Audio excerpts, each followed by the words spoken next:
कहते हैं कुदरत से कोई नहीं लड़ सकता, लेकिन जब भी कोई प्राकृतिक आपदा आती है तो ये फौलादी जाबाज राहत और बचाव के नाम पर सीधे कुदरत के कहर से सीधा साक्षात्कार करते हैं और आपदा के सामने अंगद बनकर खड़े हो जाते हैं। मौत भी इनकी हिम्मत देखकर रास्ता बदल देती है। उत्तराखंड की त्रासदी को रेस्क्यू के जवानों ने बहुत हद तक कम कर दिया।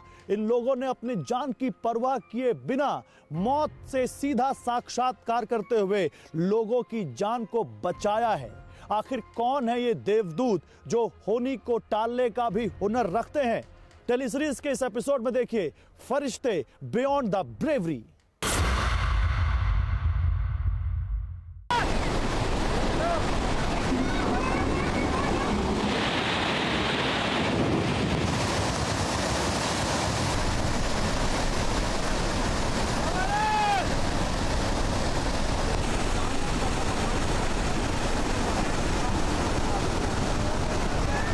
जब महाविनाश दस्तक देता है,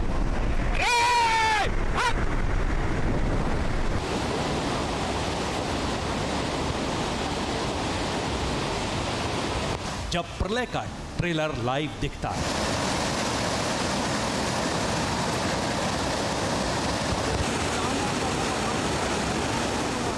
जब मौत का कोहराम आउट ऑफ कंट्रोल हो जाता है, चारों तरफ से बहुत भयंकर तरीके से जो है स्थिति खराब हो रही है।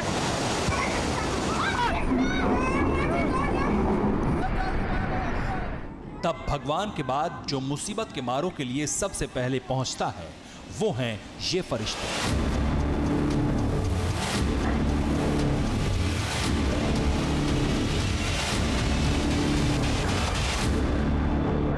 उत्तराखंड के चमोली में ग्लेशियर टूटने की खबर मिलते ही जांबाजों की पलटन आपदा स्थल की ओर कूच कर गई, मौत के तांडव को रोकने के लिए। और अपनी जान की फिक्र किए बगैर ये फरिश्ते रेस्क्यू ऑपरेशन में जुट गए। राज्य राहत आपदा प्रबंधन यानी SDRF, Indo Tibet border police यानी ITBP, national disaster response force यानी एनडीआरएफ,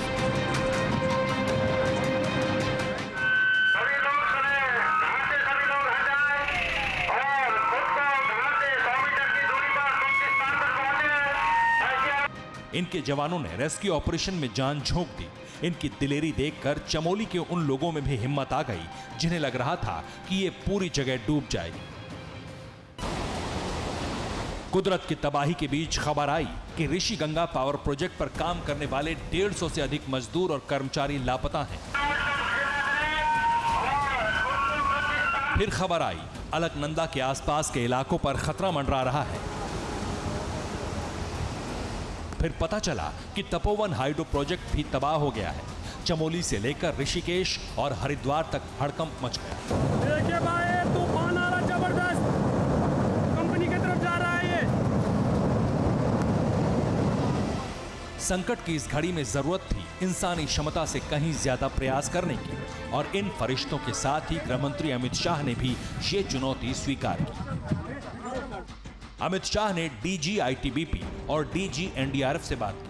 आईटीबीपी की राफ्टिंग टीम को रेस्क्यू ऑपरेशन में उतारा गया। एनडीआरएफ की कई टीमों को दिल्ली से एयरलिफ्ट करके सीधे उत्तराखंड भेजा गया।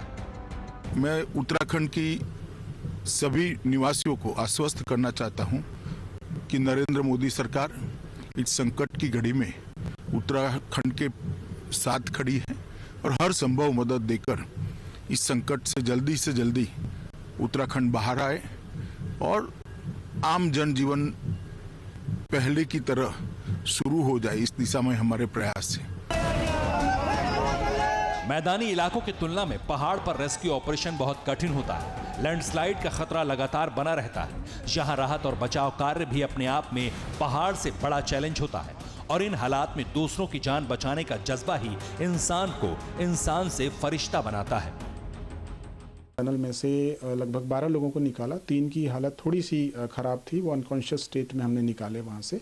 उनको ऑक्सीजन और फर्स्ट एड देने के बाद आईटीबीपी के जवानों ने स्ट्रेचर पर उनको नियरेस्ट हेड तक पहुँचाया है और अभी हॉस्पिटल में उनकी स्थिति स्टेबल है। दोपहर का समय है, किसी प्रकार का कोई भगदड़ न मचाए। दोपहर बाद जब कुदरत के बवंडर का अनुमान लगाया गया, तब सेना को भी इस मिशन में उतारने का फैसला लिया गया। आइए एक बार आपको ग्राफिक्स के जरिए बताते हैं कि रेस्क्यू ऑपरेशन कितना बड़ा है। सेना के 600 जवान, आईटीबीपी के 200 जवान, एनडीआरएफ, एसडीआरएफ की टीम, आर्मी की 2 medical team, engineering task force की टीम, एयरफोर्स की टीम, MI-17 हेलीकॉप्टर, ध्रुव हेलीकॉप्टर और AN-32 एयरक्राफ्ट को इस रेस्क्यू मिशन में लगाया गया है।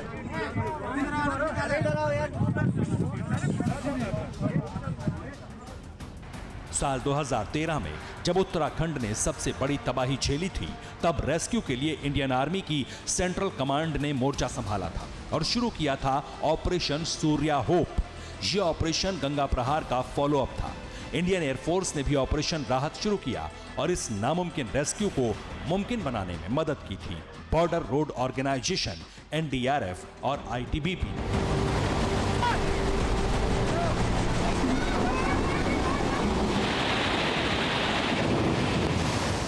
आज उत्तराखंड एक बार फिर कुदरत के कोप का शिकार बना है और आज एक बार फिर सुरक्षा बलों के जवानों के साथ रेस्क्यू टीम जी जान से लोगों को बचाने में जुट गई है। विनाश के बीच अभी कई ऐसी हकीकत सामने आएंगी जो इन फरिश्तों की बहादुरी की गवाही देंगी।